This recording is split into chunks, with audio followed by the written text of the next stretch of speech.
Hi and welcome everyone. We are back at the Hubcast with me, Michelle Craig, and we have a guest with us today, Marie Chauhan from Therapy with Marie.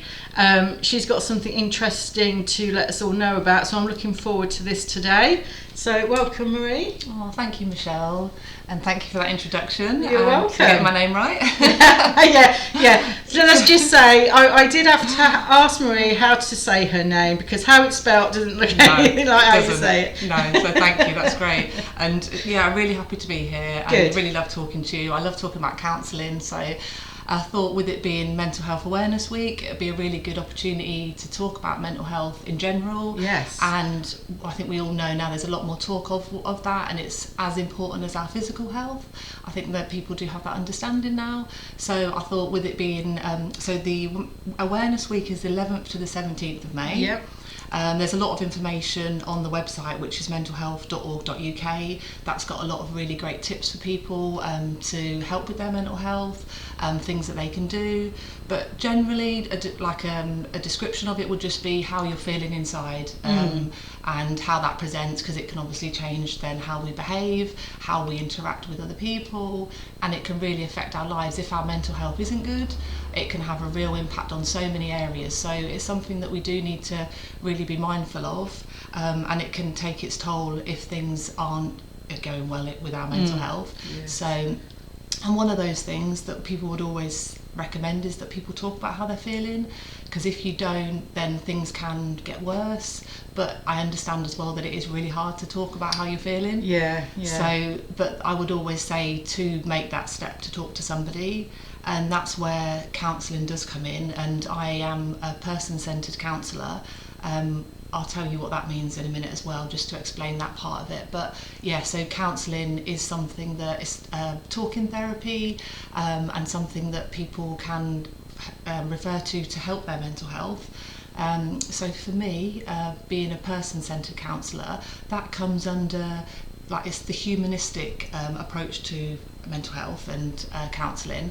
So that's an umbrella term, which means it's about the person. Okay. And with the understanding that people are inherently good and that we've all got the ability to reach our full potential if we're given the right conditions. And that's where the person-centred therapy is really important, because those conditions that the therapist gives a client, they are the conditions that are then going to bring out all those things that we want, like the self-confidence, the self-awareness. Yeah. So the conditions, when we sit, so if you came to me, Michelle, and you sat in a room with me as the client, I would give you empathy. So that's understanding things from your point of view, and where you are in life.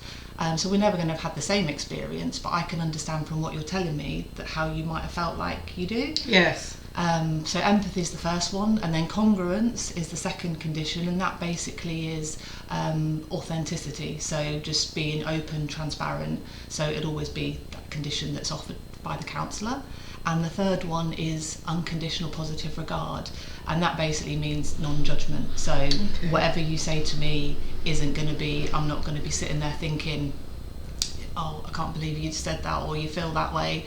A counsellor just wouldn't think that, because they give you that non-judgmental environment, really. And I think what you would say as well, that it's quite unique to have that in life, that someone's sitting with those three things. Yeah. I mean, it's really important. I mean, a lot of people think it's, being ashamed to speak to people about their feelings, but there's nothing shameful about it at all. I do know people that have struggled with their mental health in the past, and unfortunately one did do something quite drastic, but a couple of other people I know, they did go and speak to someone, and they're still doing it now, and it's really helping them, because it's such a worry for families, friends, how these feelings are, these people are having. That's it, and the feelings, they stay in, and it's very much an open space for you to get all those feelings out. Sometimes you don't even know how you're feeling. It could just be, just got something doesn't feel right. You don't know what it is, but you just want to talk about it. And in those sessions, it might be the first time that you've even said those things. And like you said, it's not shameful to talk about feelings. Definitely not. It takes a lot of courage. And I'm always mindful of that when someone's sitting with me, that they are vulnerable, and by saying these things it takes so much courage. Yes. And I'm always so honoured, and I feel in awe of the people that can actually say those things and be really truthful, because it's very much having to be truthful and to accept things how they are and to talk about things that then change can happen. Yeah. And it's really difficult, and I would always say that a counsellor does understand that, because they've been in that position. They would have been the client at some point, because part of our training is that you have to have a required number of sessions yourself, so that you've done a lot of personal work yourself. And the counsellor does understand that. So when someone is sitting there, they could be really nervous, because essentially you're opening your heart to a stranger. Yes, that's it. Yeah, you know, you don't know this person. No, especially that first session. Obviously the relationship then builds and you do get that rapport. But initially it's really hard, and I would honestly say that counsellors do understand that, and they will be there with you for that journey, and just be present with you, and just to sit with you and to sit with those feelings.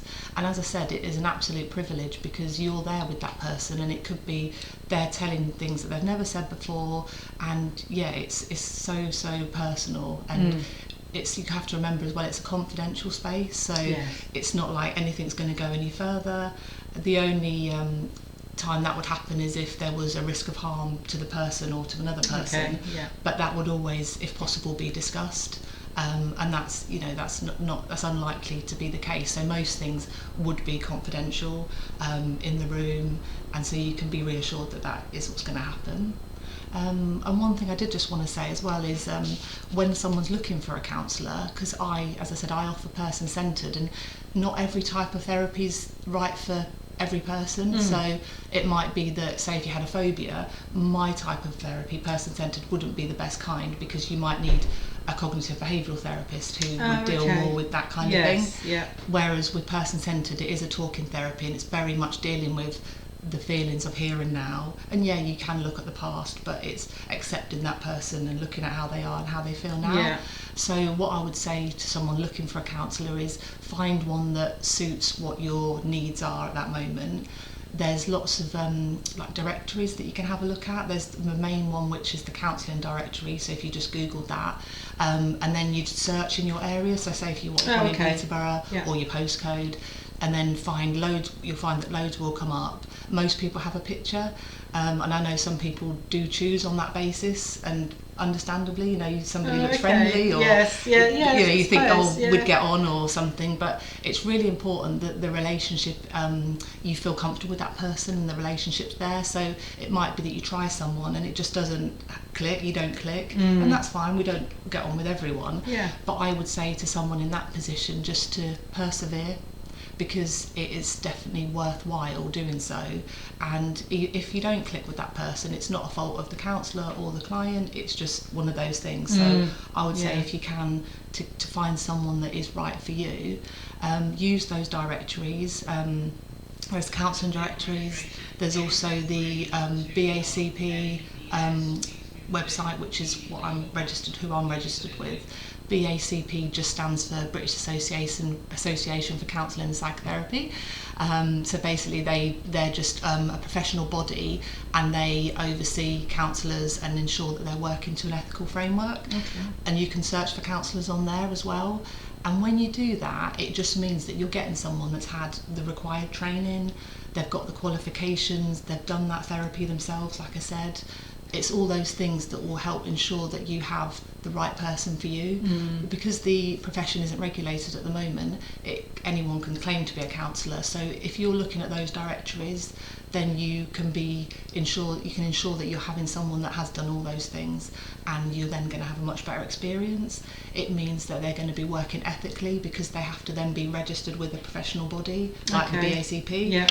And from my experience, when I was registering for the counselling directory, and Psychology Today is another one, they check and verify you to make sure that what you're saying you've done, like your training, that's good, and that you are registered with a professional body. So it's all very legitimate and everything is checked, so people can have peace of mind that they're getting the best. Yeah, that's one thing, I guess, that people are going to sort of like really want to make sure, Definitely. you know, who they're talking to is someone that they should be talking to. Absolutely, because of what you're talking about, and as I said about the confidentiality, you want to make sure that that person has done all the training, they're aware of all the risks, because you're sitting with someone that's vulnerable. Yeah. You need, and very personal things are being talked about. You need to make sure that that person is who they say they are, and they're going to be genuine, and all those things that I said about that, you know, come with the therapy. So that's so important, and I would just encourage people to use a trusted directory like that. Yes, definitely. Yeah, and just be sure.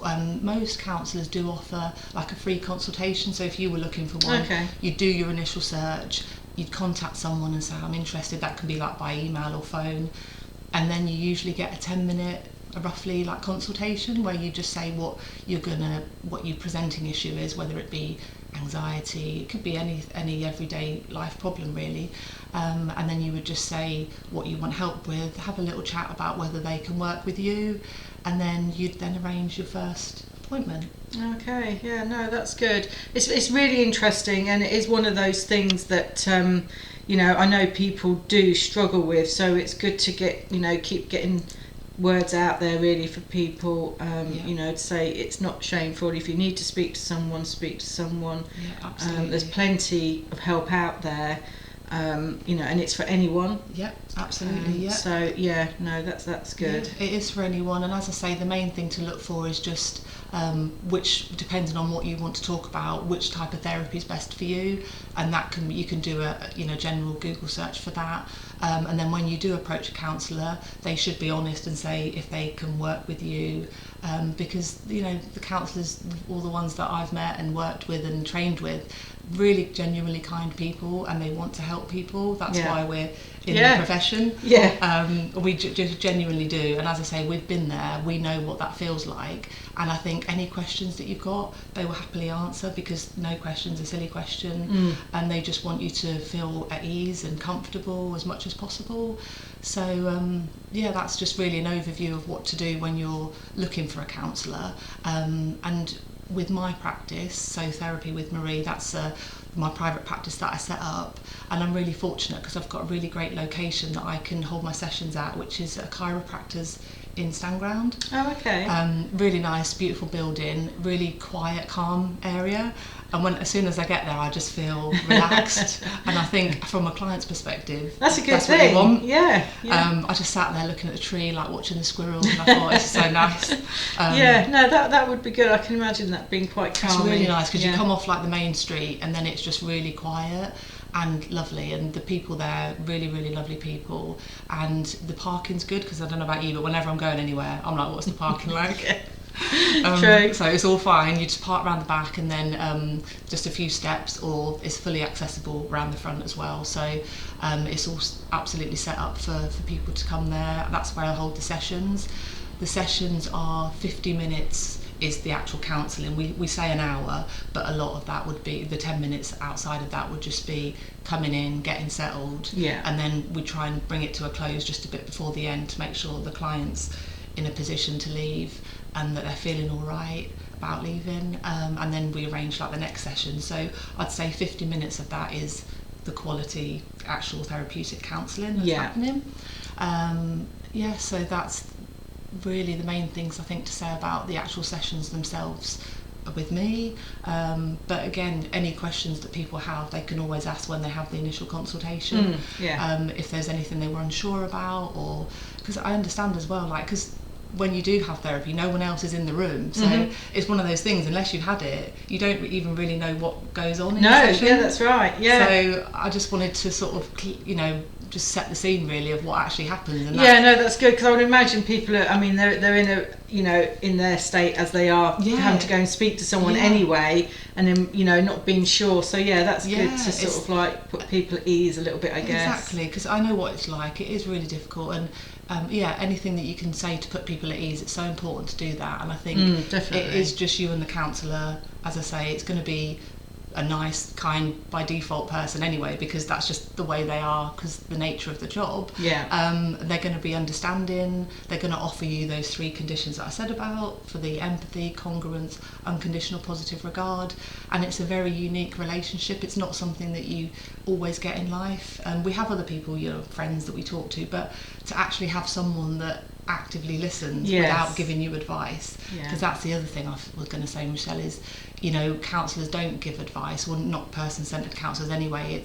It's non-directive, so the counsellor doesn't decide what we talk about. It's very much the client. So if you came one week and you wanted to talk about something, and then the next week you changed what you want to talk about, that's also fine. It's very much your agenda, not mine. That's good. Yeah, so it's whatever you want to talk about. Sessions don't always have to be weekly either, because financially that's not always viable for people. I mean, the sessions do vary. When you look on the directories, they generally have the price on there. It ranges from like 40 to 70 roughly an hour. Mine personally is £50 an hour, which is sort of mid-range, but it does vary, and I understand that is it's not an inconsiderable amount of money, so people do have to be mindful of that as well, that it's something that you have to factor in. So weekly might not be possible. So some people do fortnightly. I think fortnightly is probably the longest. In fact, 3 weeks sometimes people leave, just because of finances or time. We're all very busy, but it's whatever works for the person, and a counsellor will work with you on that and talk about what your needs are and everything like that.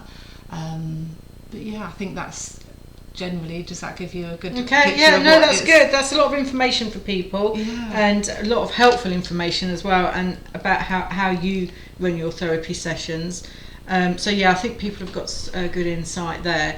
One thing with the job that you do, how do you relax after sort of like listening to people's problems and things like that? How do you relax yourself? Well, I love, and anyone that sort of knows me knows that I love being outside. I love being in nature. I'm always like, I may have mentioned the squirrels here, didn't I? Yes, you did. But I just love being out, and I do the things that they do say are good for you. It's like journaling, meditation, just relax, being by myself. I am one of those people that does need time on their own. And I get to that point where I've been around people a lot, and I'm like, I just need to be on my own.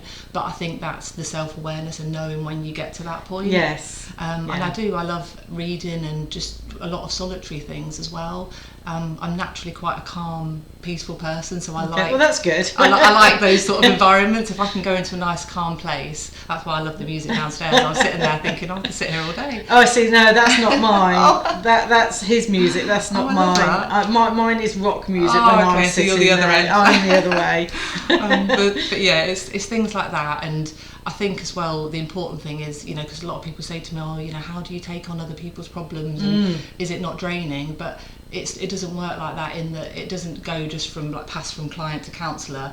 You don't walk away with that baggage. It's very much in the session, you're with that person, you're fully present with them, but then you don't then carry their problems away with you. It doesn't feel like that. It's very much it's a boundaried relationship, so it's very much in the session you're fully with that person. It's very unique, and then after that, it's not that you never think about it again, but it doesn't just transfer to you.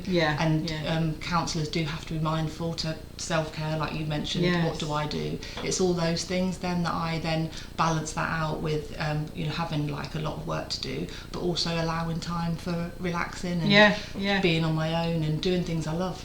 That's why I was curious, you see, as to what you do, because you're probably listening to I don't know how many people a day, and with their issues and problems, and then that's coming to you, so you sort of like think, does that sort of like bound you down sort of thing? No, not at all. It doesn't make you feel like that, but I also think the things that you do to balance it are, I said, doing all those things that I enjoy, being with people that I love, laughing, it's things like that can really then make you feel grounded. And to be the best person for your clients, you have to make sure you do that self-care. And that's what, when I mentioned about making sure that someone is with a professional body and registered, they would ensure that they do things like that, because we have a requirement to make sure we do things like that. And to make sure we have continuing professional development, so we're always doing additional training throughout the year. We have to do a minimum of 30 hours of that. So yeah, all those things that we have to do, we have supervision. So the only person that we can talk to about our clients is our supervisor. Okay. We see them once a month as a minimum, Yeah. just to talk about our caseload and what we're working with, making sure that we're doing everything for our clients, because the main thing to say is that the client is at the heart of everything that you do. Yeah, yes, of course, yeah. Well, no, that's really interesting, and thank you for sharing that with us today. So, if anyone wants to get in touch with you, how would they do that? Yep, so there's my website, which is marietherapy.co.uk, and that's got my details on there. You can read a bit more about me. And then on the Ashwood Clinic where I practice, then you can also see it on their website, which is ashwoodcairo.co.uk. And they've got a fully manned receptionist, so you can make inquiries through that channel. So that's to contact me. And the one thing I just want to say, Michelle, just because of what we're talking about, if anyone needs immediate help, or there's anyone they know that does need support that's with their mental health straight away, you have got the 111 and select the mental health option. Okay, yeah. And Samaritans, they're available 24/7 on 116 123. It's just so people know that, because obviously counselling can be a delay in getting that support, but just so people know they have got that immediate support if anyone was struggling with anything that's urgent. great. Yeah. Okay, yeah, thanks for letting everyone know worries. about that as well. So interesting what Marie does. So if anyone out there is looking for someone to talk to, contact Therapy with Marie. I will link all her websites and everything in the description, so you can get in touch. But that's it for now. So thank you for joining us, Marie, and hopefully we'll see you again. Thanks so much. And thank you for everyone for listening, and we'll be back. Bye.